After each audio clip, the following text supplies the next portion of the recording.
As we decode the show, hidden Easter eggs, lines to know. Three friends laughing, munching snacks. Lois and Clark were always coming back. I'm Molly. I'm Julie. And I'm Jen. And welcome to Folks Forever, a Lois and Clark rewatch podcast. We're three fans who've been loving LNC since 1993. Each week, we'll recap one episode and talk about at least one LNC-related topic. If you would like to learn more about who we are, how we became folks, and or how we became friends, check out our intro episode. And we're all here. Hello! All right. Hello again! I hope you dress up your dog like Crypto for Halloween. I got him a little outfit. I totally am dressing up Emmett. But he's got some crazy hair. I'm not cutting his hair. That's not happening. Sure. That's his signature. I can't cut it. Can't do it. Yeah. Today we're going to be discussing Season 1, Episode 9, The Man of Steel Bars. We also have a special report on the official Lois and Clark books from the 90s. Man of Steel Bars, and I'm taking off the because we never used the back in the day. Darn it, I'm going to revolt. Man of Steel Bars aired on November 21st, 1993. And what a month for movies that was. Mrs. Doubtfire was a few days away from its release, but fresh into cinemas we had Addams Family Values, classic. Disney's The Three Musketeers managed to take the #1 spot at the box office that month, followed closely by The Nightmare Before Christmas, still holding steady from an October debut. Other November 1993 releases included RoboCop 3, The Remains of the Day, Carlito's Way, My Life, The Piano, Look Who's Talking Now, and Ernest Rides Again. Julie, how does Ernest Rides Again rank in the scheme of Ernest movies? Ernest movies were a staple in my home growing up, though Ernest Rides Again was definitely not on the list. Probably because it was one of the later movies, and I don't recall watching it back then. It's not one I'd recommend. If you really want to watch one, I would watch Ernest Scared Stupid, Ernest Saves Christmas, Ernest Goes to Camp, or Jail. Those are the better ones, in my opinion. Note to self, don't watch that one. No. Every LNC episode had a title. Sometimes the titles are a play on words or a reference to an old movie or song. The Man of Steel Bars is what they'd call on Wheel of Fortune a before and after puzzle. The Man of Steel equals a nickname for Superman. Steel Bars equals the things behind which our hero ended up in this episode. Clever. So I do not recall seeing this episode in its original run, but I do remember seeing it on tape after a folk sent me a copy, and it was a second or third generation copy. And for some reason, it had a sort of reddish orange tint to it, which was not good for an episode that was already about extreme heat. So I didn't really enjoy watching my tape of it very often because it kind of, ugh. But I remember being happy to finally see the Goodbye Lois scene, because you may remember that that's one of the things Lois flashes back to in House of Luthor. And I had seen that episode and knew that one very well. So I was like, oh, that's from this episode. Julie, do you have any memories of your first time seeing this episode? I don't have any specific memories other than seeing the preview and being excited that there was going to be a kiss. I'm like, is this going to be a real kiss this time, or are we going to get a fake out kiss like before? But that's really the only thing that I remember. What about you, Jen? I don't have any memories of watching this one. I wish I did. Well, before we get into our more detailed discussion of Man of Steel Bars, we'll be giving our very own summaries in 16 words or less. Mine is, it's unbelievably hot in Metropolis. Is it Superman's fault? Nope, it's Lex's. It's always Lex's fault. It is always his fault. That is correct. My summary is Superman to blame for a heat wave? An episode of song lyrics and inappropriate work attire. I wonder who you're talking about. Not sure. My summary is a heat wave hits Metropolis. Superman's blamed. Clark leaves and kisses Lois. I had to add that part in because it's important. Important. Yes. Very important. I knew that would be in yours. I knew I'm it. sorry. I can't not. I have to mention it. We have guest stars. Okay. Do we? We do have guest stars in this episode. Let me tell you all about them. We have Richard Fancy. He played Dr. Saxton. He was in The Girl Next Door and Tango and Cash. And he also played Byrne on General Hospital and Dr. Moss on an NBC series called Nurses. He was also Elaine's boss on Seinfeld, and he did a number of one-offs on The Nanny, Friends, Veronica's Closet, Third Rock from the Sun, and many others too. Rosalind Cash played Judge Angela Diggs. She was in King Lear, 60 episodes of General Hospital, and an episode of shows like Family Ties, The Golden Girls, and The Cosby Show. Hunani Min played Patricia Cheng. She was in Man with Two Brains, Mulan, and Young Doctors in Love. And fun fact, she also did an episode of Superman, the animated series in 1997, where she was the voice of an ER doctor. Elaine Kagan played Dr. Catherine Goodman. She was in Coming to America, Quarantine, and Goodfellas. Tony J, we all know, Nigel St. John, we've seen him before, so I won't go into what he's been into. Kind of already covered that. Tom LaGrua played Murray Minlin. He played Remo in Caroline in the City. Woo woo! I love that show. And I totally recognized him, but I had never paired the two together. But kind of a cute character on Caroline in the City. He was also in NYPD Blue and The Boys back from 1998, not the current show that is kind of popular, I guess. And finally, we have Sonny Bono, who played Mayor Frank Berkowitz. He played on the Sonny and Cher show as obviously Sonny, and he was married to Cher. I had no idea that this was Sonny Bono until I actually looked him up, and I was like, Sonny Bono was in Lois and Clark? Some of our first stunt casting here. I guess he just wasn't our generation, so I never picked him out. I wouldn't have known him from someone else on the street. So Interesting. Oh, I loved oldies back then, so I was. did you? Yeah. Did you I know knew. that it was the Sonny from Sonny and Cher? Well, remember, I didn't see this episode until later when I Okay. was online, so I knew then, but the songs that they reference, I knew those songs. So I was like, I got the Okay. references, yeah. All right, let's get into the episode. It's a scorching hot day in Metropolis. Kind of annoying considering it's November, and in the Northeast United States, that's usually a pretty rainy, cold month, but not here in Metropolis. As our episode begins, Lois and Clark are leaving the Daily Planet, where they try to hail a cab, but the nearest one has an overheated engine. Lois says, well, we're walking. As they pass by the cab, Clark quickly leans forward and uses his breath to help cool the cab's engine.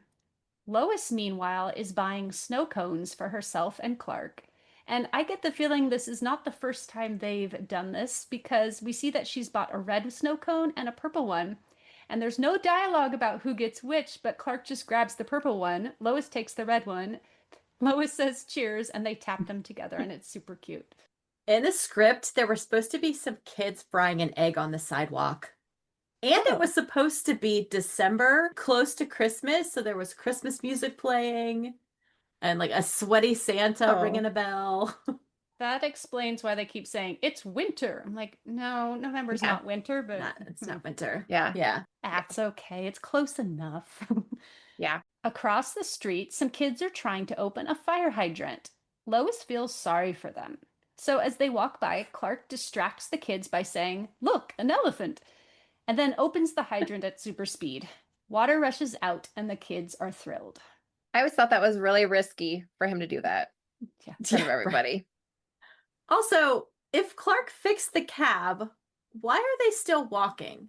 Because Good Lois was point. already over buying snow cones, and he couldn't take those in the cab with them, and he wanted that, We love he has a Yeah, sweet tooth maybe. now.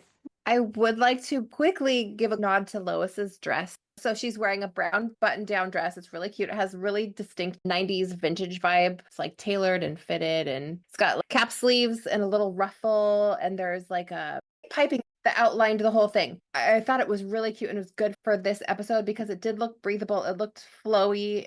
And when you have to wear something that's like work appropriate, props to the costume designer for that. Just wanted to give a shout out to her dress because back in the day, I was noticing that and I was like, ooh, that looks cute. I want to wear something like that. Of course, I never did, but yeah, continue. We cut to Lois and Clark at a press conference being given by the Metropolis mayor, Mayor Berkowitz, Lex Luthor, and a couple of scientists. The reporters in the crowd are grumpy because of all this heat, and they're demanding answers. What's the city doing to prevent everyone dying from carbon monoxide poisoning? What's being done about all the brownouts? And most importantly, what is causing this weeks-long heat wave? Mayor Berkowitz casually throws out answers, and as he is played by Sonny Bono, some of these answers are a not-so-subtle reference to Sonny and Cher songs, I Got You, Babe, and The Heat Goes On. This is just the right amount of corniness for this show. In regards to the brownouts, Lex speaks up and says not to worry because the LexCorp nuclear power plant is all built and ready to be powered up. Clark asks, what about the safety inspections? Lex replies that they passed with flying colors. And where is the heat coming from? Well, one of the scientists, a Dr. Goodman, tells the crowd that they've been investigating things from all angles. Sunspots, the ozone layer, all the things. But another scientist, Dr. Saxon, hints that it might be a person who's causing the heat. Dr. Saxon, on behalf of the citizens of Metropolis, I demand to know who that person is. Dr. Saxon replies, Superman. Superman? Lois and Clark are genuinely shocked, and then the camera cuts to Lex, who looks pretend shocked. Yeah. Could it be Superman? I can't believe it. So then we cut to the theme song, and after that, we're inside the newsroom where Lois, Jimmy, and their co-worker Eduardo Friez, in his second and last episode, are discussing the theory that Superman is causing the heat wave. Then Kat walks into the room, and she is wearing... Not appropriate work attire. It was definitely a yellow bikini, and she had those yellow dangly earrings that she wore in Neverending Battle. Oh, So she's accessorizing with her bikini. who wears that to work? But to be fair, she did kind of have a teensy little, like, what's that called? Skirt? Okay, swimsuit cover up. Little cover up, over yeah.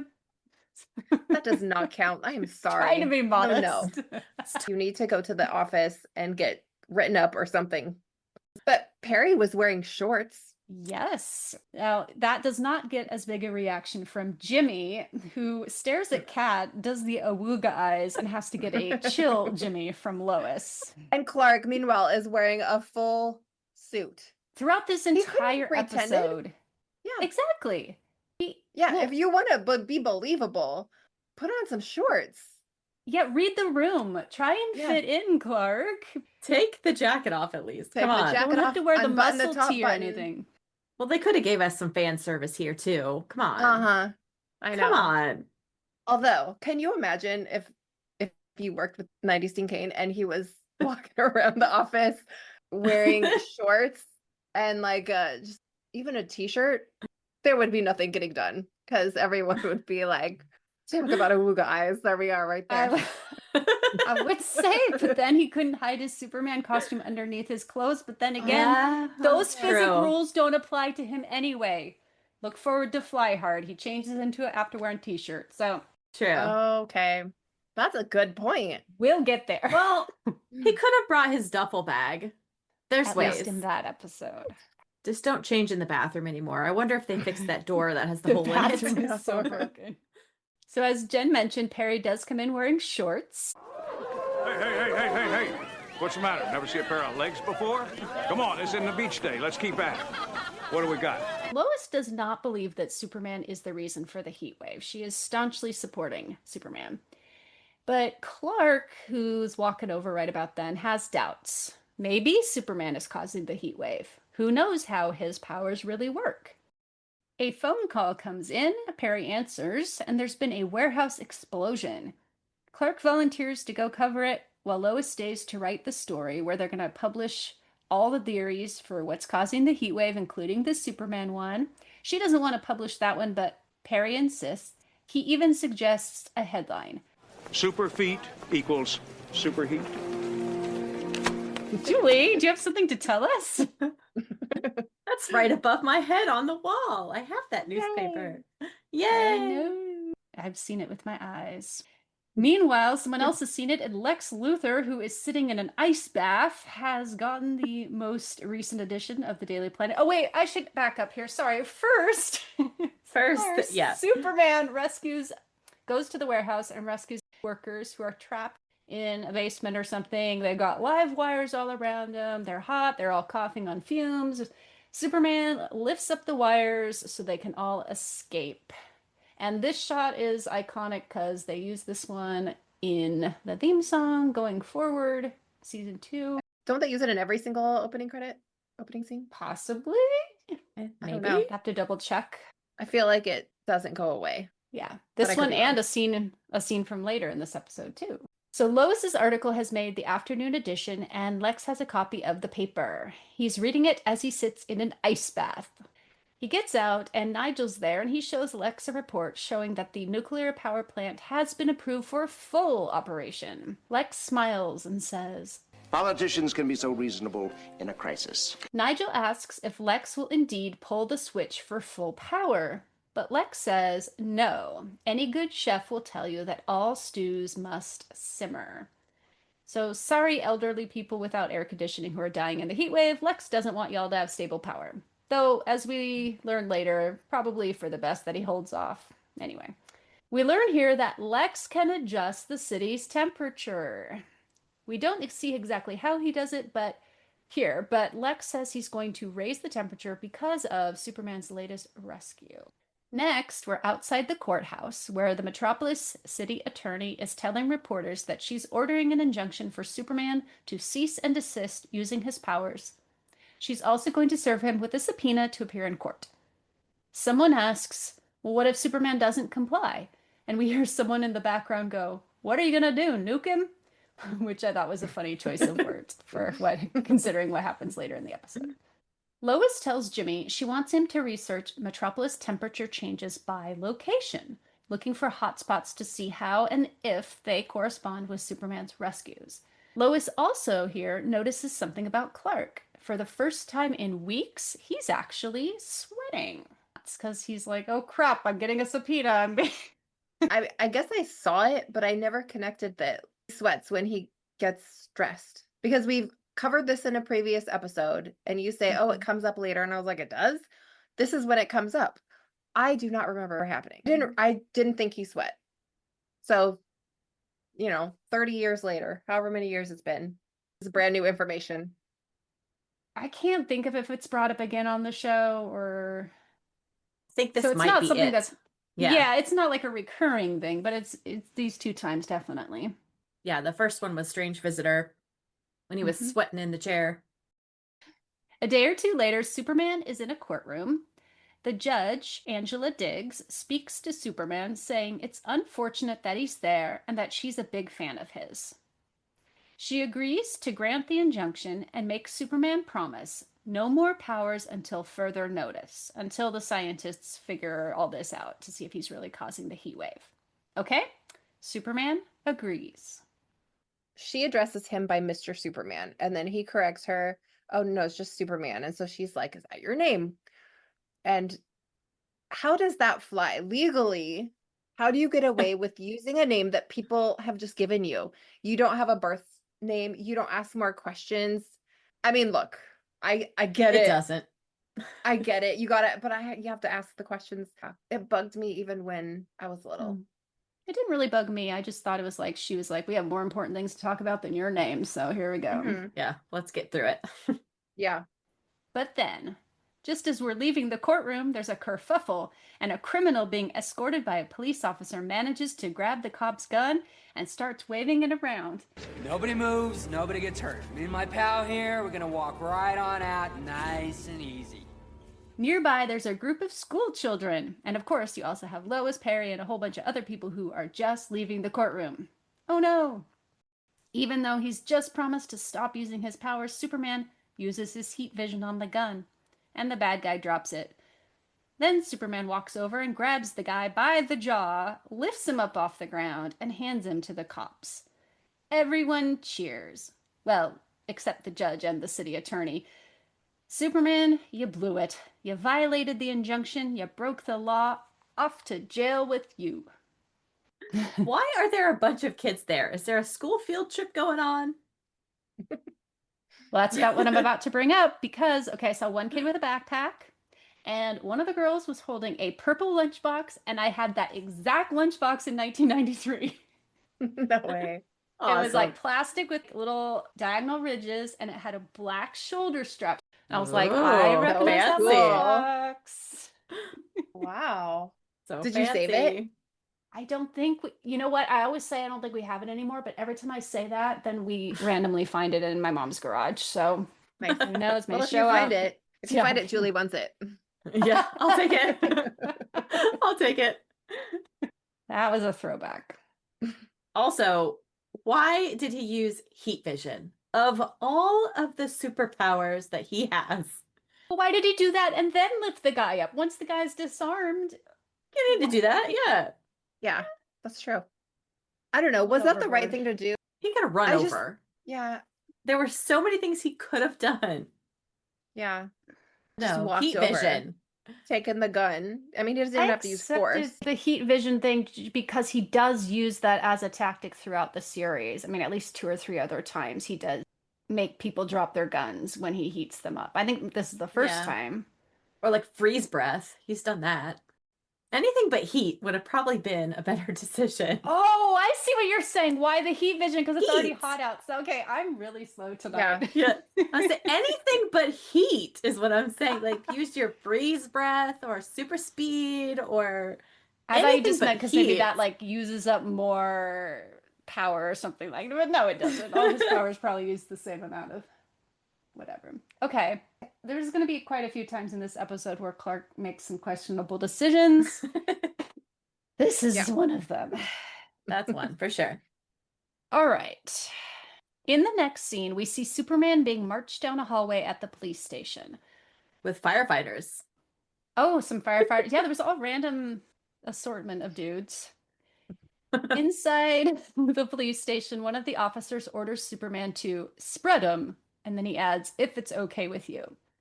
Superman puts his hands against a file cabinet and manages to knock down a whole row of file cabinets like dominoes. He says, sorry, but I don't think he is. Then they try to get Superman's fingerprints, but he presses his hand too hard and breaks the table. I have an issue with this. Yeah, go on. A few. He knows how to control his strength when he's Clark. Thank But you. he's in his suit. He has all of a sudden he doesn't know the strength of his own finger. Exactly. Unless he did it on purpose. Did he do it on purpose because he doesn't want them to get his fingerprint, is my question. Or does he Ooh. really have zero control over himself in the suit? He looked around like after he did it, Like, he's what like, "Oh, happened?" he can't control my power." Yeah. Definitely done for comedy's sake. I mean, on the Yeah. show, that's why this is happening. But I think that Clark and Superman have 2 modes, regular and chaotic. And this is definitely chaotic Clark coming through, Yeah. just forking with these guys. I think yes. Yeah. I'm gonna Yeah. go with yes. He's being like, he could have hurt somebody with those file cabinets. So he must have checked to make sure nobody was on the other side. Yeah. Mhm. So Yeah. Though in the original script, the booking scene was a little extended. They ask for his personal belongings, like his wallet and things like that. And he's like, I don't carry anything. And the sergeant's like, what, no ID or anything? And Superman goes, well, most people know who I am. Mhm. One, Superman wouldn't have an ID because he's an alien. And 2, Okay. he doesn't have pockets like Resplendent Man did.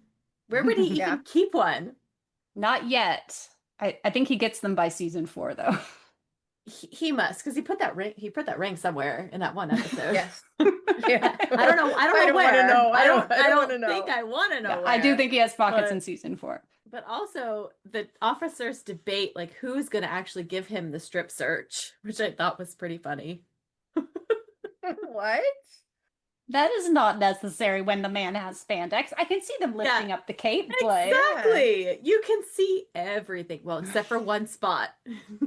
I'll search that spot for you. Julie, the children might be listening from the field trip. They're all 37 years old now, but protect That's true. them. Okay, They're married and have sorry. children, but it's fine. Don't go there. But funny. Superman comments that he never needed to carry a weapon, so they decide to just skip the strip search. Which I Wow. thought was funny. And then also in the script, his thumbprint only left a solid black oval, and the officer was really confused, and then they just move on. What are your theories on that? Because he's Kryptonian, he doesn't have fingerprints? We see his fingerprints later on. We see him, Yeah. remember, in Church of Metropolis when they zoom in on the little bug that he's holding. True. You see his That fingerprints. is true. Yeah. So the only other thing I could think is maybe he was doing it on purpose. Like maybe he purposely broke that table, or he was purposely pressing too hard so it would smear and wouldn't get like a really good fingerprint or something like Okay. that. Maybe. Or Yeah. he was vibrating his finger really fast. Yeah, Yeah. and the skin came, Yeah, like pushed through, so he doesn't actually have fingerprints. He's got total control. yes. So that was my theory, is maybe the table broke because he was pushing it really hard or vibrating his finger really hard so it wouldn't get a fingerprint. Because you don't want Superman fingerprinted, because what if Clark gets fingerprinted? Lastly, they take Superman's mugshot, and there's this measurement thing behind his head which shows Superman being about 6'4", which I'm sorry. No. Nah. Nice try. You were not. Then a bunch of people want photos with Superman, so we get several snaps of Soup surrounded by adoring fans who happen to also be at the police station. And I think that this last part is kind of cute. And the cops. The cops. Everyone wants to have photos with Superman. So Superman is at the police station and he gets to make one phone call. A cop gives him the quarter to do so, and he puts it in the payphone and calls the Daily Planet. He says, "Hello, Chief, this is," and I don't know what he was about to say, but Perry recognizes his voice and says, "Clark?" And Superman's like, "Yes, it is." And it's really funny because he's talking as Clark while Superman, but no one's the wiser for it. Now, I want a first-hand account of Superman's arrest. Don't leave that building until he goes back to court. That shouldn't be a problem, Chief. Okay. So Superman is walked back to his cell while other inmates shout, laugh, whistle, heckle, and try to grab at him through their bars as he passes by. One even yells, "Little Red Riding Cape." He's placed in a cell with a few others, including the guy he just disarmed outside the courtroom. That guy, knowing Superman can't use his powers, starts taunting him, saying, Well, boys, look who we got. The man of steel bars. "Good job getting the episode title in there, guys. Good job." He acts like he's gonna punch him. He slaps his face, stomps on his foot, and tugs on his cape. Whoever wrote this scene clearly took the lyrics straight out of the song "Don't Mess Around with Jim" by Jim Croce. As someone in the background even yells, "What are you gonna do next? Spit into the wind?" I totally did not catch that reference, Julie, so thank you. Nobody knows the song? And they say you don't tug on Superman's cape. You don't spit into the wind. You don't pull a mask off an old Lone Ranger, and you don't mess around with Jim. Superman just stands there unfazed, taking it. The guy then decides to actually punch him in the face, but wait. Superman ducks and the blow hits the big scary looking dude behind him right in the nose. Jim. That's right. He messed around with Jim. And now Jim is angry. The prisoner cowers, hoping Superman will help him out, but nope. Superman smiles, reminds him that he can't use his powers, and looks through his fingers as the guy gets pummeled. He deserved That's funny. it. Back in the courtroom, Superman is being charged with contempt of court, but he pleads not guilty and wants to be released on his own recognizance. City Attorney Chang jumps up saying objection, knocking her coffee cup in Superman's direction. He jumps out of the way and hovers in the air. Again, we mentioned it. Does he have zero control when he's in the suit? Come on. Is he trying to maybe like subtly convince everyone that he can't help himself and that he couldn't stop if he wanted to? But it's just, they wanted to say he's an obvious flight risk. That was all for yeah, that had to joke. get that joke in there. Well, the judge doesn't know what to do with him, but after Perry stands up and vouches for Superman, the judge releases him under the custody of the Daily Planet, making them in charge of his whereabouts. Lois is giddy. Back at the planet, Perry is now sitting at his desk, boring Superman with an Elvis story about how famous people are targets. Perry then does a Nixon impression. Am I making myself perfectly clear? Might be worth a mention that Lane Smith actually played Richard Nixon in a 1989 TV movie, The Final Days. Have either of you seen that? No. It was based on a book by Woodward and Bernstein, who also get a few mentioned on Lois and Clark occasionally. I think the last one was in Requiem. Lane's performance in that movie was critically acclaimed, and he got a Golden Globe nomination for it, so might be worth checking out. It's funny because like there's that episode later on where he's like, some people say I look like Richard Nixon, but I never in the White House. Yeah, they threw that in there on purpose, probably. Lois then barges into the office, wanting Perry to look over her copy. Lois hands it to him and he starts to read. She smiles at Superman. He smiles back. She giggles and blushes. Oh, Lois. Can't help herself. Perry does not like her story at all and thinks she's too close to it, saying it's a puff piece. Lois is offended and says to run it on the op-ed page, but nope, Perry wants front page, and this ain't it. Kat passes the open door, sees Superman, comes in, purrs, well, hello. She is now in a purple bikini and the purple spiral earrings she wore in Strange Visitor. She proceeds to smell Superman, literally inhaling his scent. He just breathed him in like he was a candle at Home Goods. Did you guys catch the reference to the pilot in this scene? Okay, so Perry is talking to Superman and Lois busts in and Perry says to Lois, can't you see I'm in the middle of something here? Which is exactly what happened in the pilot when Clark was interviewing with Perry and Lois busted in. Of course, it's Clark as Superman here, but same thing, same line. Good catch. So Perry asks if Superman has a place to stay for the night, to which Kat and Lois at the same time say, He can stay with me. Lois sees Kat moving in on Superman and places herself between them. Don't you think all the mirrors above the bed would keep him awake? Count on it. Dude, he's right there. Superman says he'll stay with Clark. He walks out, they run after, and Perry just laughs. This is just funny because, like, if you didn't see the Strange Visitor where Clark was at Kat's apartment and has already almost, he hasn't seen the bedroom, but he's just probably like, "Holy hell, get me out of here!" Like, I am not staying with her. Not Not happening. Cut to Luthor's penthouse, where Dr. Saxon and Luthor are having a conversation. Dr. Saxon is worried they are going too far, risking an environmental catastrophe, and wants him to stop.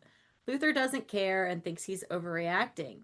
He's having way too much fun to stop now and believes the $5 million that he paid the doctor should buy a little peace of mind. Luthor decides to turn the temperature device from 98 down to 89 degrees since Superman has been out of commission. Just then, Nigel comes in and lets him know the 10:35 train is on schedule, and Luthor admits to Saxon that there is gonna be another little mishap to test Superman. Lex sips on his cute little drink, all happy. You guys ever had a mint julep? I have not, but it was a pretty little drink. It was cute. It's looks okay. I've refreshing. had it. Back at Clark's apartment, Clark wants tea and goes to use his heat vision to heat up his cup and then thinks better of it. He decides to get his teapot out, fills it with water, and turns the stove on. Lois then shows up with groceries so she can fix them a decent meal. If a decent meal is what they want, it's not coming from Lois. I've seen her nasty oatmeal. We know she can't cook.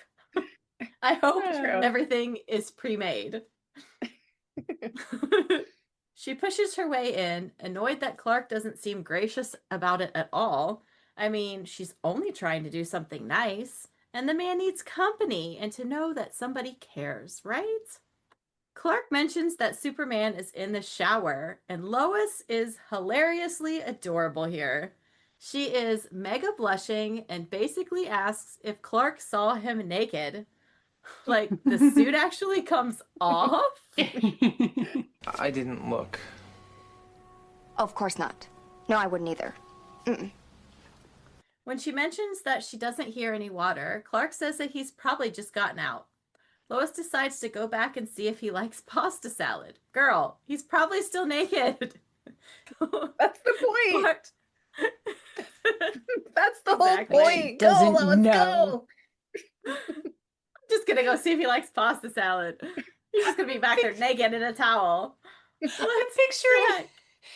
picturing her managing to get to the bathroom and looking in and be like, he's not here. And Clark being like, oh, he must have flew out the window naked. Then there'd be a scandal. He's out there naked somewhere. That would be the worst excuse ever. Oh gosh.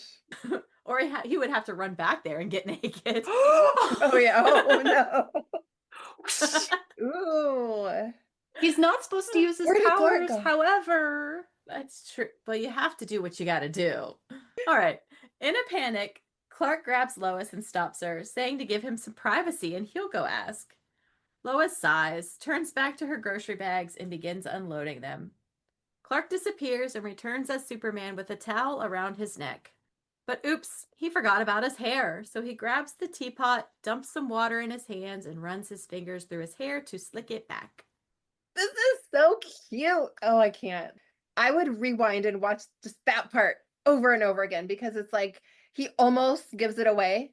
Like, oh He crap. almost just kind of lets her turn around and look at him when his hair is, and then she maybe would have questioned it. But then he's like, oh, I better do this. And he does it in slow motion. He gets the water and slicks it back. Yeah. Perfection. But his change from Clark into Superman, did he do that at super speed?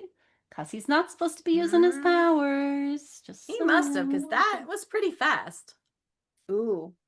But it didn't make news, so therefore the temperature didn't go up. It only seems to happen when the bad guy knows about it. Mhm. So, That's why I but- always thought if Clark had his wits together, if he had had any inclination that somebody was controlling it, which I don't think anyone ever figures out, then wouldn't Clark just be like, I'm going to go to Chicago and do a couple of heat things and see what, or do a couple things and see what happens. And if nothing happened, he'd be like, okay, I guess that's not true.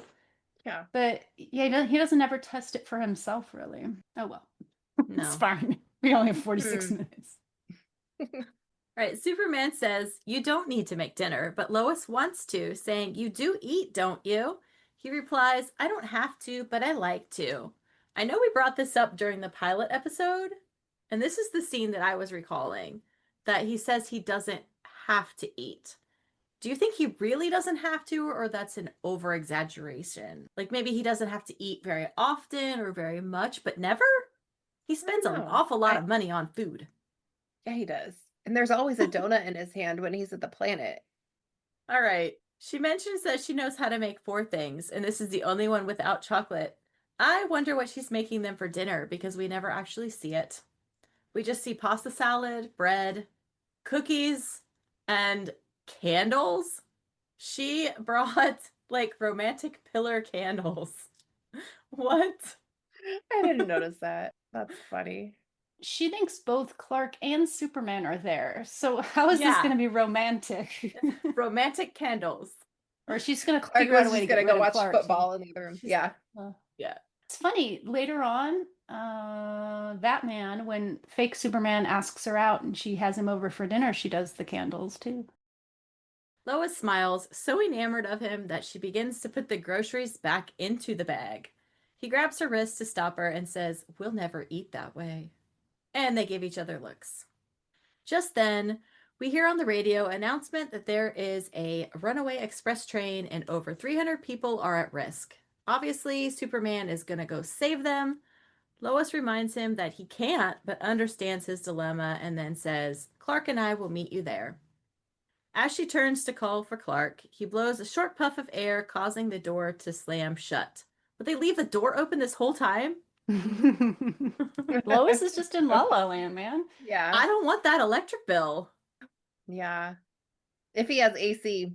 Superman says he's already on his way. Lois heads towards the door, yelling ahead of her as she goes, "Great. What kind of partner are you, Clark?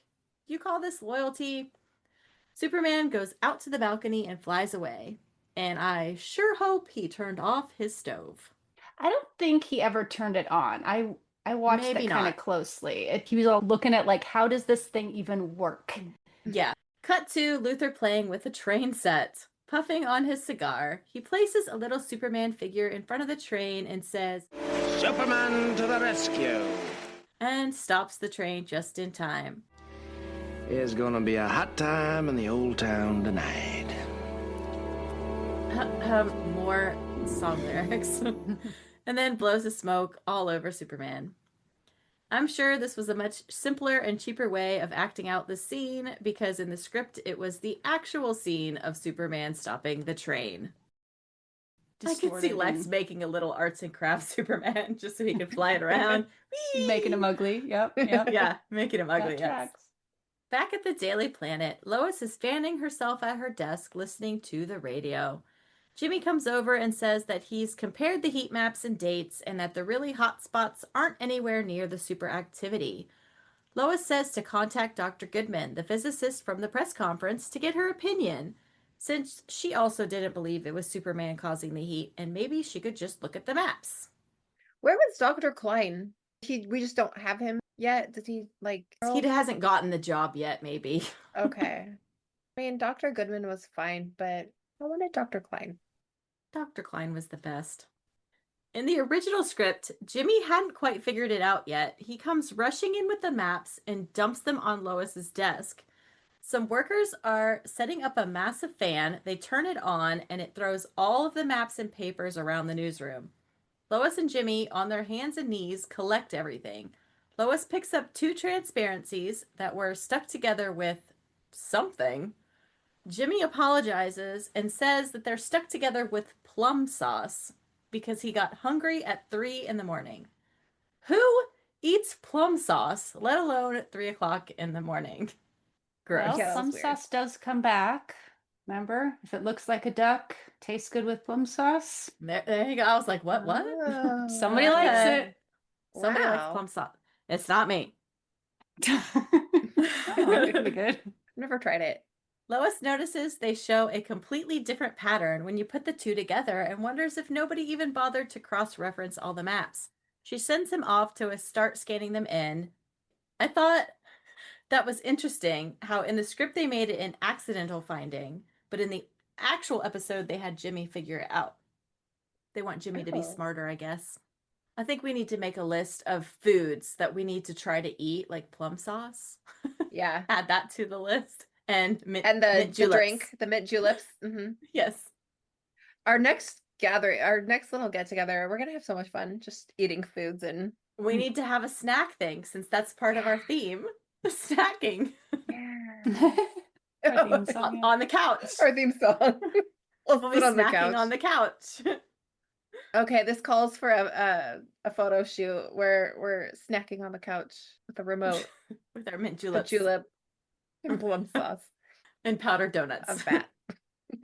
Oh, yeah. Perfect. Perry tells Lois that she needs to get down to the courthouse because Superman was about to turn himself in. Even Clark called in with heat exhaustion, so she was the only one who could really go. Cut to the courthouse. A crowd of protesters chant, "Superman must go! Superman must go!" Superman exits the courtroom doors and makes a statement. He will be leaving Metropolis by noon tomorrow. He begins to walk away, and Lois stops him, saying he can't leave. They can't be right. But Superman had no choice. He touches her cheek. Then he walks away. The crowd is silent, taking it all in. But just then, a young blonde boy with a horrible bowl cut, a knockoff Dennis the Menace type, throws a Superman toy. It hits Superman in the chest, and he picks it up off the floor. The boy stares at Superman disappointed and then walks away. That bowl cut was the first thing I noticed about that kid. I know that was a big haircut back then. Wonder where he is now. He's Guy Gardner. Oh my gosh, with really bad haircut. I don't think He's the math Gardner? adds up, but He's No. the Green Lantern now. Cut to the Daily Planet, where Lois is sitting alone at her desk, clearly upset. Jimmy comes over to tell her that everything was sent to Dr. Goodman and she's looking over it. He then hands her the paper so she can read a specific article, one by Clark Kent, who did make it to the courthouse after all, recalling the events from earlier. They say the Man of Steel is invulnerable. I don't think so. That was some good writing, Clark. yeah. So Clark walks into his apartment to find his parents waiting. They hug, and then they sit down and talk. Jonathan and Martha don't think he needs to give up being Superman. Jonathan reminds him that he used his powers back in Smallville, and things never got out of hand. Clark says that was just for everyday things, that Metropolis is different. The stakes are higher. They remind him that this was his dream. Why give it up? It's only Superman he wants to leave behind. But Clark makes a strong point. He can't just shut it off. He can't ignore people in need.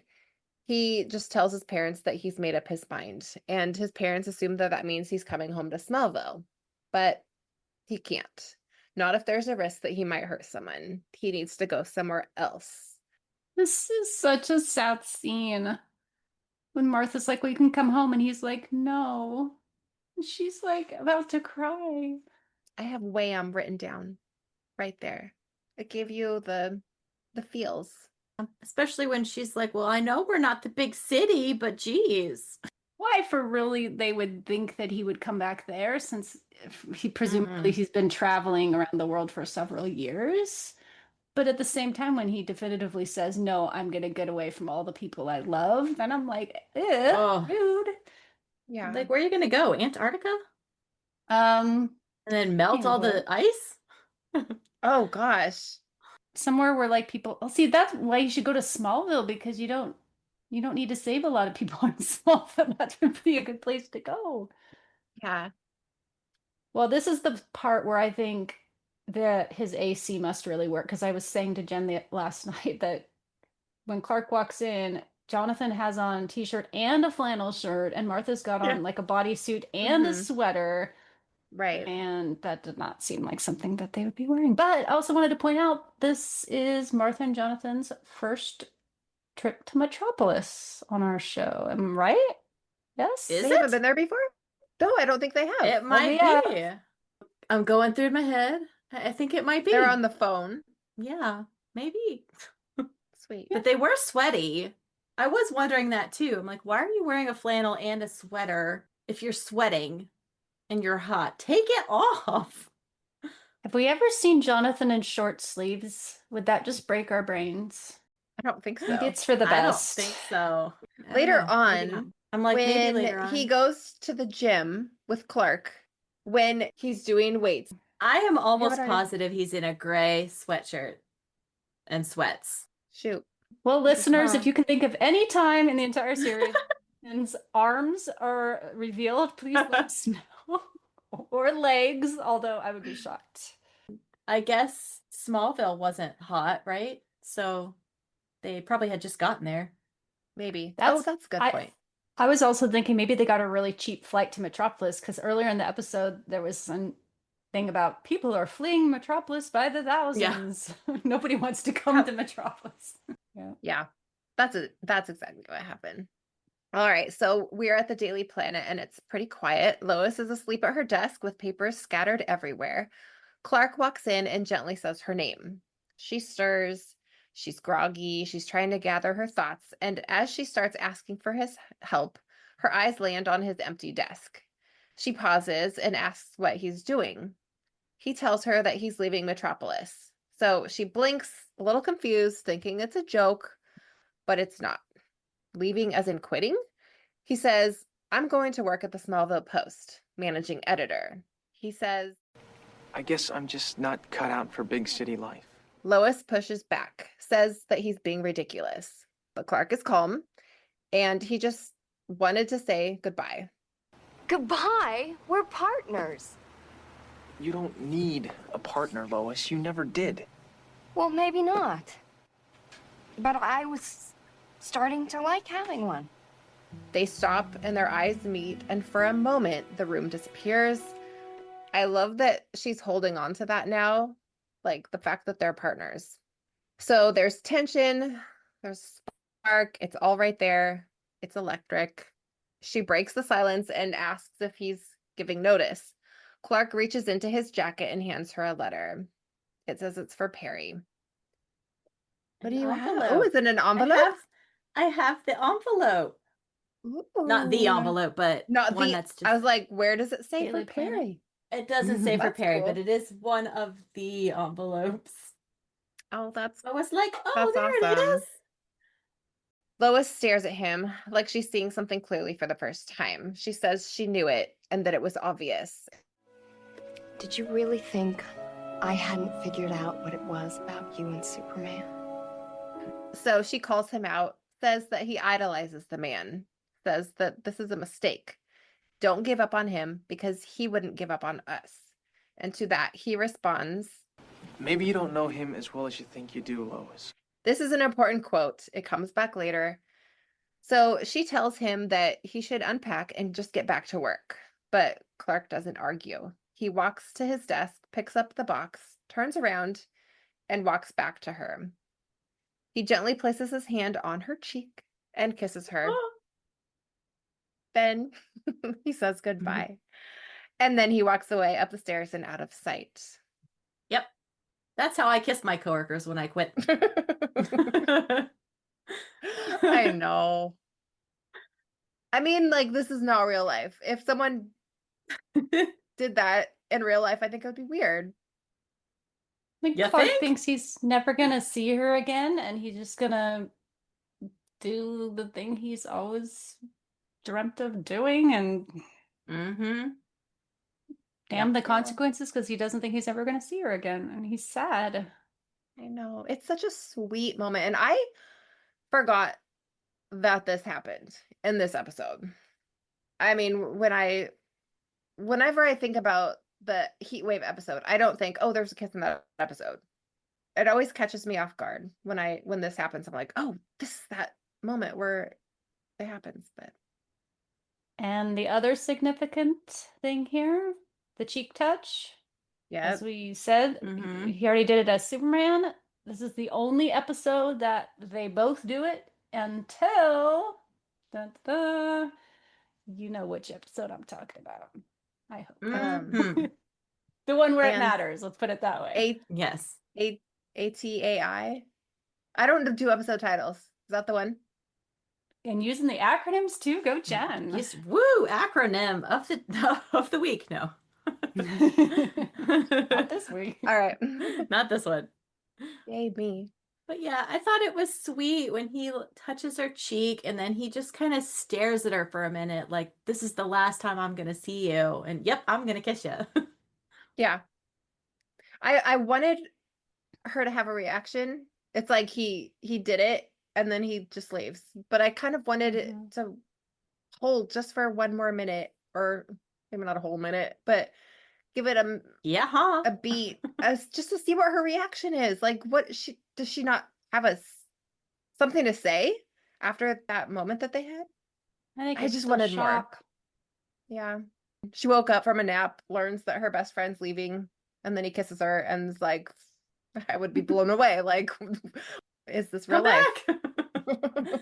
This is a little different in the script as well. Clark says that he's leaving because he can't live in a place that would do something like this to someone who was only trying to do the right thing. Lois says, Clark, the Daily Planet needs you.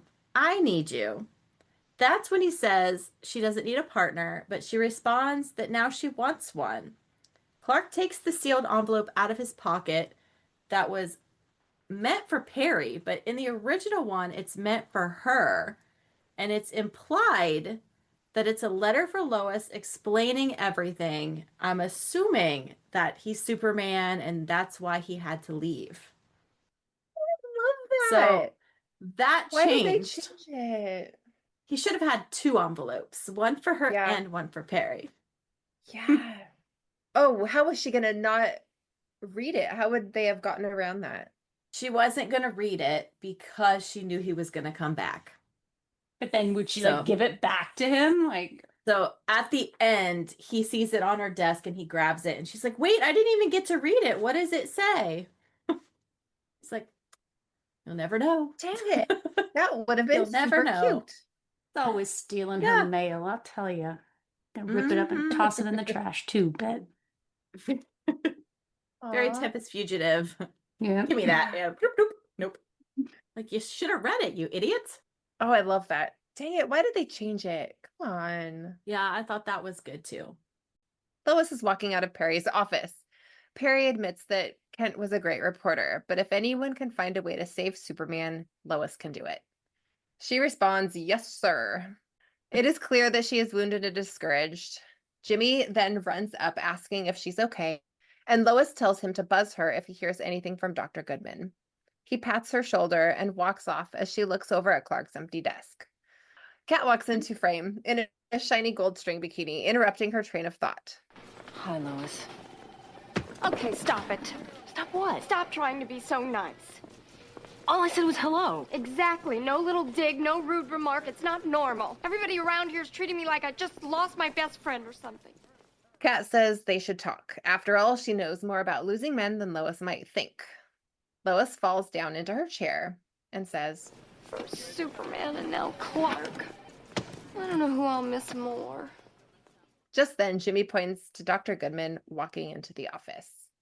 Dr. Goodman takes Lois to a new site directly above the Metropolis aquifer. Even in the summer, the water should be a steady 46 degrees. When they look down at the aquifer, they can see the water is boiling, and it doesn't help that there are red lights everywhere to make sure you get the idea that this water is hot. Lois asks, this is what's causing the heat wave? Basically, the stats from the aquifer are identical to the stats that Lois sent her. Lois goes on to ask what's making the water boil, and Dr. Goodman reveals that it seems to be the hottest by Hobbs Bay, but all this is coming from above, not below. It all traces back to, dun dun dun, LexCorp nuclear. This could lead to a meltdown. Lois says, we need to find Superman, and off they go. At least you weren't reading the script because it's very confusing, but it's this whole nonsense thing. Jimmy's researching the maps, and he's the one that finds out that LexCorp Nuclear is to blame, not Dr. Goodman and Lois. Jimmy says the naturally occurring element bismuth is distributed beneath Metropolis in the exact same pattern as the heat concentration. Lois says bismuth is causing the heat, and he says no, polonium. Bismuth is relatively inert. It wouldn't cause heat unless it was exposed to radiation. Then it could change to the radioactive element polonium, and that could cause heat. They went way too confusing in this script. We don't need all that. But bismuth and polonium. Anybody know anything about bismuth and polonium? I thought bismuth was like what Pepto-Bismol is. That's what I think that's the initial thought I had too, but I have no idea. No idea either. Molly, what did you find out? You're looking it up. That it is extremely rare polonium, but it is indeed radioactive. Interesting. Look at the writers trying to be all smart. Yeah, and then whoever changed it, they were like, no, we're going simplify. Simplify this, please. Our audience, our kids. Dumb it down, please. Lex and Nigel are telling knock-knock jokes. Knock, knock. Who's there, sir? Superman. Superman who? Exactly. So, Lex is creating all these emergencies, and then as an added bonus, he drives the good heroic Superman out of town, and I just don't like Lex, which is exactly how we're supposed to feel. But he's a good character to hate. Anyway, so for them, it's all about winning. Bye-bye. So long. I've beaten him. I've won! Yes, sir. Lex admits that for now, all the heat from LexCorp Nuclear will go into the bay where it belongs. Thank you to Nigel for bringing up the idea that maybe this is not a good idea since it caused, an ecological disaster. And Lex's only response is, there are plenty of fish in the sea. This is one of those parts where I see in Nigel's eyes, he does not like Lex Luthor deep down. And it's interesting. I mean, what ends up happening with Lex and Nigel in season 2, it's like you can see it here, how he's just holding it with a smile on his face, but deep down he's like, I really hate you. Yeah. He knows what's right and wrong. You could tell just from what he just said right there. Like he knows that, oh, that's bad for the environment, but he still knows he has with to it. play along. Well, He's I a don't know yes why. man. I don't know what his end game is, but Lex then calls the mayor and asks him to be next to him when he throws the switch that powers up LexCorp Nuclear Plant. Nigel commends him. And I wrote down, Nigel is such a yes man. Do you think, I guess we kind of already covered this, but do you think he has a heart in there? Or is it just some butt kissing that he's like a spineless villain sidekick? I think he wants to be close to Lex for his own reasons. I think as Lex's side man, he does get access to things that we maybe never see on the show. But I think he has to maintain a good relationship in order to further his own gains. So well, at this point, if he doesn't, he's going to get killed probably. You gotta, once you get on Lex's side, you can't get off that side. Yeah. So he probably pays pretty well too. I can't remember the specifics, but I feel like later on he does grow a backbone. So maybe I got ahead of myself with that question, but I was just wondering, right? Yeah, he definitely turns on Lex after Lex doesn't have money to give him or any power to throw back at him. Cut to Channel 6 News special report. Right in front of the Daily Planet, Murray Minland reports that Superman has taken a hike. He blames everything on Superman and even takes it a step further, saying, Rumor has it his force field is the real reason the Metropolitans lost the pennant this year. I don't know what a pennant is. Is it baseball? Is it football? Is it soccer? I don't know. I'm assuming it's sports. Sports. I think it's baseball. It's baseball. Just then, Lois runs in and hijacks the report, telling the cameraman to keep rolling. She explains that Superman is not the cause of the heat wave and asks him to come back, telling him to meet her at LexCorp Nuclear Plant. Murray takes the mic back and changes his tune, asking Superman where the heck he was when we need him. The crowd gets annoyed, booing him as he throws the report back to Bob in the studio. Now there are a bunch of old men with Lex. Oh, hi, Sonny Bono. And they are gathering to announce that the air conditioners will be humming throughout Metropolis. Lex flips the switch and they all clap. Superman runs in yelling to stop. Lois, right behind him, explains that they think that there's a leak in the reactor core, and that's what's causing the aquifer water to heat up. Superman seizes the moment to hint at a deeper cause. Their private feud, still a secret between them. Lex says there's no leak. Just then, a dude whispers into Lex's ear that they're online. It cannot be shut down. Superman goes into the control room and, in another famous scene, tries to stop the large industrial machine from triggering. He pushes it up as little explosions go off everywhere, and he stops it.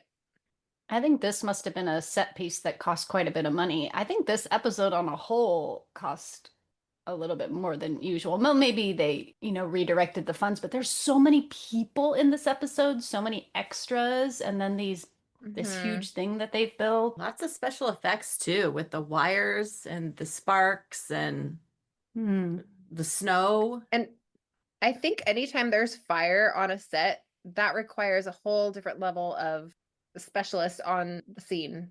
Because if there's a fire that starts, they have to be on top of it. Okay, so now Lex is looking at the paper, telling Nigel that the plant is an entire loss.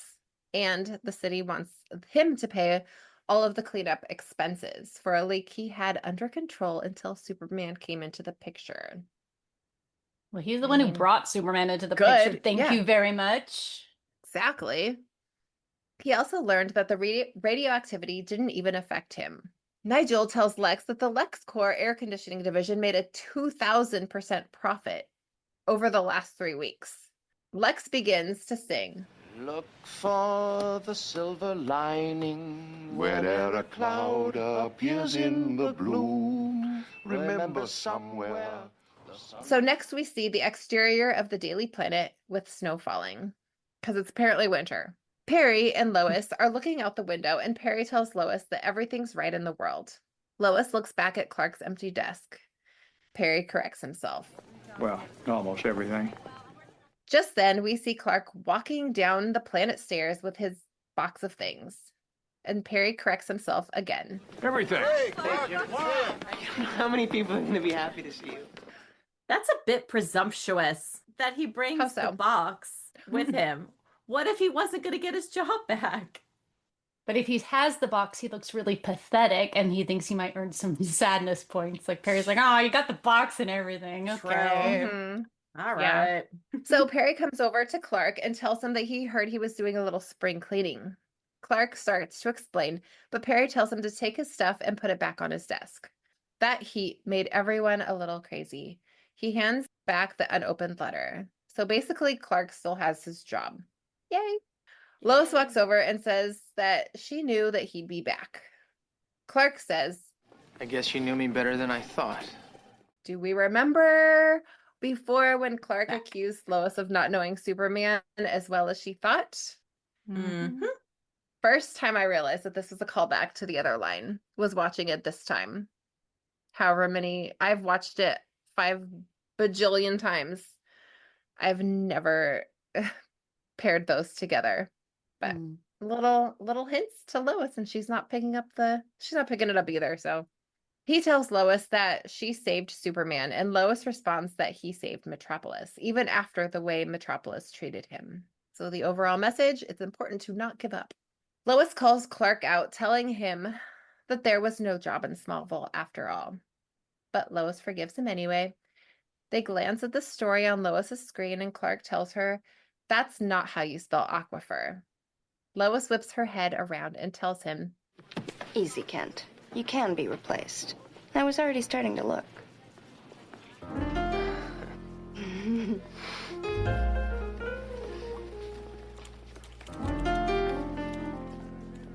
They're back. And we end with a wide shot looking down at Lois and Clark working on their story together in that big, beautiful newsroom. The end. Is there anything else that you would like to talk about? Anything that you noticed anew or favorite moments? I think my favorite scene was when Lois came and tried to cook for Superman and Clark. That was just the cutest. I hope that Clark called his mom and apologized for making her sad. Well, they were still there, probably. Were they? Fair enough. Well, according to the script, they were still there because they were packing up a car with his stuff. Oh, I really like the music cues in this episode, especially a lot of them were done with no dialogue over them, so they're just there and they're very beautiful and not on the soundtrack. Grr. How rude. When planning this podcast, we decided on a number of things we each wanted to focus on in every episode. So first up today, we have our acronym of the week. Our acronym of the week this week is LCWS. We'd used this back in the 90s to talk about our angst and woe at having to wait 1 week, 2 weeks, 3 weeks, sometimes an entire summer for new episodes. LCWS stood for Lois and Clark Withdrawal Syndrome and/or Withdrawal Symptoms.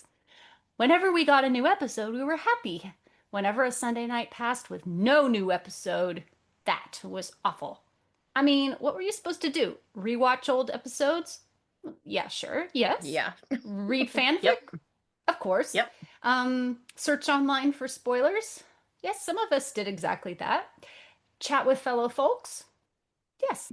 Okay, there were many things one could do to combat LCWS, but the best cure was, of course, a new episode. I miss those days. Me too. Jen, were there any fuzzy, feathery, or scaly creatures in this episode? No. Womp womp. Julie, did you notice any goofs or bloopers in this episode? Tell us. I think I saw 4. The first one was when Superman is rescuing those workers and he is lifting up the live wires. The last person walking under them, like Superman drops the wires just a little bit too soon because he hits the guy in the back. That guy would have been fried. Should have waited just a couple more seconds there, Superman. Oops. Whoops. The second one, when Lois is walking out of Clark's apartment to go to the runaway train, you can clearly see a boom mic above her head as she's walking up the stairs. Another one, I guess I'm going to call it a goof, is when Lois is buying the snow cones and he says $2. Clark comes over and grabs one. Was she buying it for herself and Clark, or was she just buying it for herself? Do you think it was $1 I think it was piece? both of them. You think it was both? Okay. So I mean, if that it is was cheap. both, that's cheap. But if it was both and he said $2, it looks like he gives $1. He gives one single bill. So either he's giving $1 or he's giving a very large tip because he doesn't get change. I'll have to study this next time. The snow cone gate. Ooh. And I thought that was a cute scene. Now it's ruined. Tainted now. But it looks to me like he gave a single bill. Either gave It was a too $2 much, bill. I or know. not I $2 was just gonna say, bill. maybe Okay, they it do could be. exist. True. That is true. I guess it could be. Rare, but it could be. Another one that is not really a biggie. I don't know again if you'd count it as a goof, but when Superman is getting his fingerprinting done, you can clearly see that the table is a breakaway table because there's, the lines where it breaks. That Well, bugs no me wonder every it time. broke. Yeah. What? It was a It wasn't faulty his table. fault then. I'm going to count it just because you can tell ahead of time. Yeah. All right, it is time for What the Hell Was Lex Talking About This Week? While Lex is playing with his train set, he says, "There'll be a hot time in the old town tonight." These words could refer to one of 2 songs. The first song goes back to the late 1800s called Hot Time in the Old Town Tonight. There's debate on where the song actually originated, but this song is a trip. It's like part revival meeting, part sexy prairie shenanigans. If you're from a more recent generation, you may remember hearing the phrase in a camp song called Mrs. O'Leary's Cow or Old Lady Leary. That song references the cow who allegedly started the Great Chicago Fire by kicking over a lantern. Have you guys heard either of these songs? Nope. Sure haven't. I heard the lantern version growing up. Which song was Lex more familiar with? Who can say? But funnily enough, audiences also heard the Hot Time quote in the 1992 movie Batman Returns. First cat's dry cleaning hanger, now this. Yep. Someone was a fan. Jen, what is your vote for the strangest or wackiest excuse Clark makes in this episode? Okay, so there were a couple that I enjoyed. The biggest excuse is that he has to leave Metropolis to work at the Smallville Post. It wasn't funny or anything, but it was a very big excuse. I also liked when Lois came to Clark's apartment to cook them both dinner, and Clark has to make up that Superman was in the shower. That one makes my heart leap. So my favorite between the two, I think you probably know, I personally like the apartment scene. It's like, again, another Three's Company episode where there's, it's not a misunderstanding, but it's a crazy, wacky thing that they have to get through. And how's he gonna do it? So that's my favorite. What is yours? Do you guys have a favorite? That was one? mine too. I'm happy we have the same one. Yay, same. Naked Superman. Yeah. Presumably. One of my jobs is to talk about any real life people, places, or events that were mentioned in any episode. There's quite a few here. We got mentions of Chicago and New York City, 2 of the largest cities in the United States. We got another Elvis reference. Julie mentioned this one, but we got a mention of Nixon. That's Richard Nixon, 37th President of the US. And like I said, he'll come up again. We got references to 2 Sonny and Cher songs, I Got You Babe from 1965 and The Beat Goes On from 1967. Lex and Nigel sing part of Look for the Silver Lining, a song written in 1919 by Jerome Kern and B.G. De Silva. It has been recorded over the years by singers including Bing Crosby, Celeste Holm, Aretha Franklin, and perhaps most famously Judy Garland, who sang it in the movie Till the Clouds Roll By. Towards the end of the episode, we hear Perry remark, Snow on the ground, Superman in the sky. Everything's right with the world. I may be reaching here, but I'm fairly certain this is an allusion to the Robert Browning poem Pippa Passes from 1841, which contains the lines, "The lark's on the wing, the snail's on the thorn, God's in his heaven, all's right with the world." Fans of the novel Anne of Green Gables may be familiar with those last 2 lines as Anne quotes them at the end of the first book. Okay, I'm getting off topic here, but when Ellen-C and Anne make a shared reference, I'm pointing it out, dang it. Yay. That makes my heart happy. I've never noticed that before. All right, it is now time for us to give our ratings on a scale from A+ to F-. This episode is going to get rated by us, and I get to go first today. So this episode has never been a top choice for me. I think because 1, nearly everybody's so hot and sweaty and miserable. And 2, because there are so many sad moments. But there are funny ones too. The acting is top notch. I like how we get a call back to the pilot, plus cheek touches from both Clark and Superman. I like how we have people being anti-Superman for a minute, because that's something that's dealt with a few more times across the series. And most of all, I like Lois fighting for Superman and winning. So for me, this is a tricky one, because while I personally don't love the overall tone of it, plot-wise, acting-wise, writing-wise, it's all good. So I'm giving it a solid B. Julie's turn. I actually gave it a B+. I really enjoy this one every time I see it. It is one that I tend to rewatch occasionally. We get a few cheek touches. We get a kiss. We get Lois giggling flirtatiously at Superman and at Clark at the end. Lots of cuteness mixed in with some silliness. We get Lex and Nigel even singing together. So B+.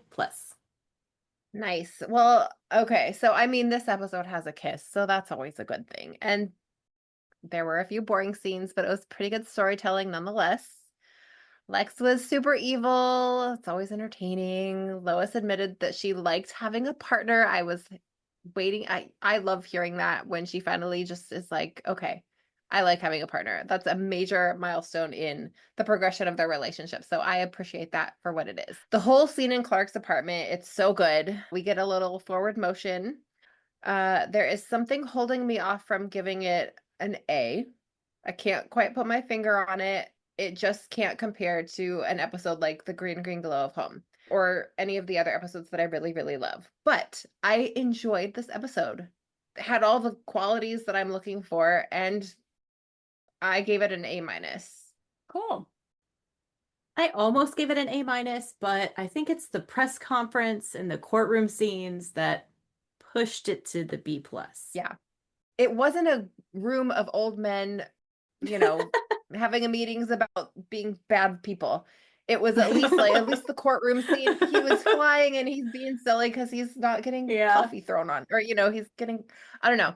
It was lighthearted. True. That reminds me of one thing I didn't mention as we were watching it. I loved how the judge, the city attorney, and the doctor, another group of strong female characters in this episode. Yay. I love to see it. Yay. Well, don't go anywhere, because we have a special report today on the Lois and Clark tie-in books from back in the day. During Lois and Clark's initial run, there were 5, that I know of, official tie-in books. First off, we have a 1994 paperback called Lois and Clark, The New Adventures of Superman, The Stories That Inspired the Hit ABC television series. It has an introduction by John Byrne and features color photos of our LNC on the front and back covers. Although there's a later edition that came out that has comics on them. Don't buy that one. Anyway, inside, though, there are a number of comics that are said to have inspired LNC. And I can see it with some of them. You've got Kat crushing on Clark. You have Lois cracking cases. Even Mr. Mixjust shows up. But aside from the front and back cover and the intro, it's not really about our show. These books are around. You can usually find them for cheap. If you're a huge fan, it can't hurt to get it, especially if you like the comics as well. There is also a book called Lois and Clark, a Superman novel by C.J. Cherryh. This one came out, the internet says August 1996. I wasn't sure if that was totally accurate because I felt like it came out later, but that's okay. It was in hardcover at first with a very sexy shot of Lois and Clark. Later it came out in paperback with a different cover, a golden S shield. I remember folks at the time not caring for this book much, namely because Lois and Clark are apart for nearly the entire book. The author did not seem to really be a folk, and honestly, there were at least a dozen fanfic writers at the time who could have done a series tie-in justice, but alas. Finally, we have the 3 paperback novels by M.J. Friedman, and these came out in early 1996. You have Heatwave, Exile, and Deadly Games. They were supposed to align to where the series was at that time. Lois and Clark were engaged, but not married yet, obviously, because that's what engaged means. She knows he's Superman. They're in love, but they still have conflicts. M.J. Friedman had already written a bunch of tie-in novels for other series, including Star Trek: The Next Generation, but it didn't seem like he was much of a folk, so the novels seem a little distant from the show. A while ago on our Instagram, we asked y'all to vote on which of these books I should reread, and you chose Heatwave. So I did it. I reread it for the first time in 29 years. How appropriate. The old Perfect choice. Lovely. Yes, because Heatwave and this episode, I was like, yes, thank you for choosing this one. The only thing that I had remembered about it was that at some point during the story, Superman scooped water out of a river and used it to do something.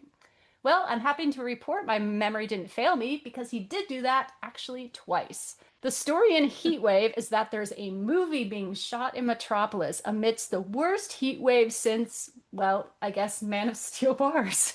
The movie that they're filming is kind of a modern take on Robin Hood, but it involves motorcycles. But uh-oh, there have been a bunch of accidents on set recently, so Lois and Clark get jobs as production assistants so they can investigate. Lois goes by the name Claire, and Clark gets to be Lewis. So Lewis and Claire, ha ha ha. Anyway, they get on set and start looking into who might be causing the accidents. Could it be the main actors? The director? Meanwhile, because of the heat wave, Superman is very much needed in Metropolis, so Clark slips away a bunch to go do rescues, which bothers Lois and the production coordinator throughout the book. And Superman's saves are, I don't even know. Okay, so at one point, a nursing home, it's the heat wave, right? The nursing home loses power, and all the poor elders are sweltering. So Superman flies over there, and he learns that some construction workers have accidentally run over a power cable, and that's what caused their AC to go out. And it's going to be hours before these construction workers can get a replacement. Now, I feel like our Superman would, if he was using his brain, and frankly, he doesn't always do that, but I love him anyway, he would be like, where can I get a replacement cable? I will go fly and I will bring it to you. But no, instead, he spends 2 hours transporting, 2 at a time, all the elderly folks from this nursing home to another one across town that still has AC. He also stops an armed robbery at a fast food place. He also stops a runaway truck, which I approve of. And then he also solves a huge traffic jam. Great. Good job, Clark. Nice. Listen, Clark, you wanted to have a normal life, have a regular job. You are not doing that. buddy, get back to work. Meanwhile, on the set, Lois witnesses a pair of stunt wolves, yes, actual wolves, go wild and try to attack one of the actors. Luckily, Superman shows up for this. He scoops up the wolves to take them to the local zoo. What? And then we never hear about them again. The movie set stuff is so dull. I'm sorry. No, I'm actually not sorry. I've spent maybe 10 days total in my life on film sets, and I couldn't write a novel about it, but this guy, I don't think he ever did, because there is just nothing. There's nothing filmy in this entire book. Lois basically, as a production assistant, just runs around getting sodas for people. I have no idea who the intended audience was for this book. It kind of has a Hardy Boys vibe, but at least those books kept you turning the pages to find out what would happen next. I was 15 when I read this for the first time, and I just couldn't get interested. I thought, well, maybe it's for adults or something. It is not. As an adult, I can say it's not for us either. No. That said, the writing is fine, not great, but fine. And the only mistake I caught was a thing that would probably only bother us fans of Lois and Clark specifically, because in this book, right in like the first chapter, Jimmy calls Perry Chief, and then we get the line, Jimmy turned red as soon as he'd said the word. Lois sympathized with him. After all, Chief was Perry's least favorite nickname. Not our Perry. Never cared. Yeah. So... Though in the movie that we just watched, he didn't like Chief. He didn't, and I think that's a thing from other Superman iterations, but not specifically Lois and Clark. So Not that Lois and stuck Clark, out. for sure. So this was a Superman fan, not a fan of Lois and Clark. He Probably. That wrote didn't it. do his Yeah. research or whatever. Yeah. I also wanted to note we get a scene in this book where Superman sees an open fire hydrant and thinks it's not a good idea for that to be a thing. So he stops the flow, and then he builds the people in the neighborhood a swimming pool instead. Aww. I guess there's been Yay. some mindful growth since Man of Steel bars when he opened that fire hydrant. Wow. So these 3 books, Exile, Heatwave, and Deadly Games, were released in the US and separately in the UK. And Julie, will you tell us a little bit about the differences, please? I do actually have the US, the UK, and for the Heatwave one, I have a German copy. Wow. I just That's remembered cool. I have this. The UK version is slightly larger in size. They have different covers on them. I'm not sure why they don't look the same, but they have different photos used on the covers. The US version says Lois and Clark, The New Adventures of Superman. The UK version is The New Adventures of Superman. So the titles are slightly different because obviously the shows were called different things. The US has 12 black and white photos in the middle of the book versus the UK has 8 color photos. Why the UK got color and we didn't? What is up with that? But we got more photos though. So, hey. Yeah. Which would you want? Color or more photos? I like the UK ones because aren't they red, yellow, and blue? The covers? One's like red, one's like yellow, one's like blue. Yeah. Yeah. Mm-hmm. Yeah. I like that choice. Did the German one have photos inside? The German one does have the color photos inside. The same color photos. Is it in So German that's or cool. just from Germany? It is in German. Oh, sweet. So even though Julie was not compelled by our listeners to read any of these books, she took it upon herself to read Exile. Julie, would you like to tell us about Yay. Exile? I don't really know why I offered to read another one. I don't believe I even read these back in the day. I've had these books on my shelves for however many years, and I don't think I ever read them. Exile was actually not bad. It's basically about this professor who creates a deadly virus, one that won't necessarily hurt Superman, but that would make him a carrier and make him deadly to be around. He teams up with this bad man named Smith, a leader of a ring of thieves. Smith wanted to get his foothold in Metropolis, but due to Superman, it just wasn't happening. There are some cute parts where Lois and Clark attend a health street fair. We find out they're engaged. Like you said, they are engaged in this book. Lois is irritated that Clark is eating like 3 hot dogs and says it's so unfair. She calls him Mr. Metabolism. But yes, there are a few cute little things in the book. He gets talked into getting on this trampoline at this health fair. And when he's jumping, he sees something going on down the street. There's a rabid dog chasing people. He goes to help out. And Lois's excuse for him just getting off the trampoline and running away is that, well, he just ate 3 hot dogs and he's probably sick, so he's running to the bathroom. I thought that was a pretty good excuse for you, Jen. Aw. Pretty good. I'll take it. But anyway, he catches the dog, but it is a trap. The professor put this gadget in the dog's collar. This is really weird. It comes out, it goes around his neck, it goes in his ear canal and like puffs the virus into Superman's ear canal. Wow. So he's carrying this dog and he's got this thing stuck in his ear. The only reason he knows that it's a deadly virus and now he's contagious is because he sees on the dog's collar the dog tags, and the dog tags say, you know, I belong to Superman and I'm now contagious and, you know, blah, blah, blah.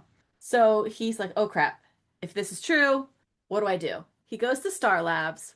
And he's flying above Star Labs and he's yelling down at them that, you know, he's contagious. And so basically, if you remember the episode in season 3, Superman and Anne with the N's, double N's, the Nazi episode, basically sort of like that. They put him in this isolation chamber and Lois comes and sees him and they do like the whole hand thing on the window, like, oh my God, blah, blah, blah. Lois goes off, investigates. The one funny thing I did read in this book is when they put him in the isolation chamber, the doctor, which bugs me. This is why I know they're not a folk. It's not Dr. Klein. Come on. Her name is Dr. Kitty Faulkner. I want Dr. Klein, dang it. Dr. Kitty says, do you need anything? After she puts him in this thing. And he goes, how about a chair for starters? I loved it. I thought that was funny. There's nothing in there. Like, how about a chair? So crimes start happening, knowing that he's out of commission. They make him a containment suit that he can wear and go outside to stop some crimes. But it's risky because if he pokes a hole, like if he gets shot, the virus is going to be airborne. So he has to be super careful. It did bring in Dr. Hamilton into the book. Lois goes to see him. He suggests that maybe it's a virus not from Earth, which helps Lois track down a recently found virus in Maine. She goes there, discovers its origin, which leads her back to Kilgrave, who made the virus. Superman ends up getting shot by Kilgrave and speeds into a submarine to contain the virus. Lois finds the antidote in the professor's lab, risks her life by going into the submarine. They both drink it, and they live happily ever after. Hooray. And that is the book. Yay. So yay. I vaguely remember. I think I might have read, Molly, the book that you did, and I was so turned off by it that I didn't want to have anything to do with... No, I mean, just, it wasn't my characters. It felt different. This one was pretty close. This one wasn't bad. I did actually enjoy reading this one today. It wasn't bad. If I had had time, I was going to read Deadly Games. And P.S., that's the one that got the least amount of votes in that thing. I would have chosen that one because Lois was jealous, and I thought, oh, jealousy, that can be kind of a fun bit to examine. Well, so if you ever decide to pick it up, you can review it in a future episode. We totally put it in. There you go. That's all you. We'll see about that. I will say one thing that kind of does give me a waffy feeling about these books, even if I don't really care for their storylines, is the fact that they were written at a really specific time and came out right at this time when Lois and Clark were engaged. And that on the show was such a short amount of time where they were actually happily engaged. I mean, not where it kind of, you only had like, I don't know, 7 or 8 episodes where they were. And so, and this fit right in. And if you can picture that these things maybe did happen to our LNC, it's just like an extra thing. And that was such a great time, early 96, before, you know, things went, things went a little whack. What might you be talking about? Weird. Oh, Yeah, I know. Yeah. Yeah. But if we could have added anything to the series, I feel like instead of during their engagement, because we got a little clump of that, I feel like we could have gotten more before they got engaged. Yeah, sure. Or dating. For sure. There was Yeah, no not dating. We went I don't need a from long engagement, Yeah. but I need them to be happy for longer is what I'm saying. But Right. I don't know. I just wanted to see them dating a little bit before he put a ring on it. Yeah. It was like 2 dates and then, will you marry me? What? Yeah. Well, Yeah. But I had all the books. we all had all the books. That's good to know. Listeners, you can decide if any of these books sound like something that might interest you. Personally, I wouldn't ask anyone to spend their money on any of them, but what about you, Julie? Would you recommend? Hardcore folks, maybe, yes. Yeah. It was a good read. I'll give it that. Well, grab a copy off eBay. They're not too expensive. And then if you don't care for it, pass it along to another folk and keep the love going. Well, thank you to everyone for joining us today. Please be sure you're following us on your favorite podcasting platform. If you're watching the show alongside us, our next episode will be Season 1, Episode 10, Pheromone My Lovely. How do I find you? You can find us on Instagram or Blue Sky as Folks Forever. That's FOLCSFOREVER. Or you can visit our website at folksforeverpod.wixsite.com/podcast. And until next time, please enjoy this bonkers little ditty.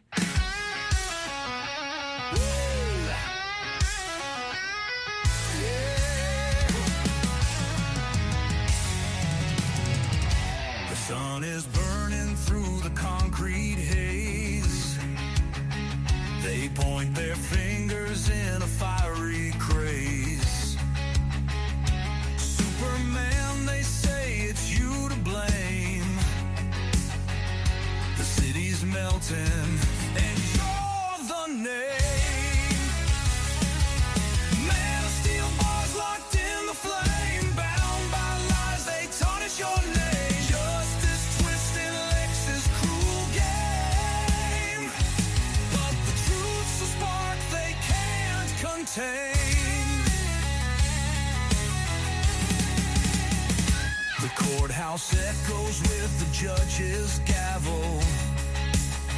Truth buried deep like a desert gravel. Lex is smirking in the crowd's disdain, while Superman bears the unjust chain. Metal walls can't cage the truth inside. The real villain wears a suit and pride. Heatwave rising from his twisted plot. The man of steel they forgot. Man of steel bars locked in the flame. Bound by lies, they tarnish your name. Justice twisting Lex's cruel game. But the truth's a spark they can't contain. Whoa, yeah.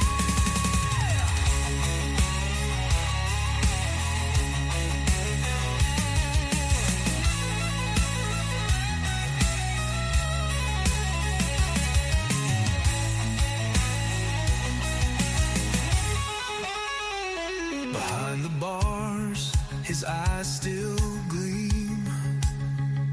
The world may crumble, but he'll redeem. Lex's mask will fall like a house of cards.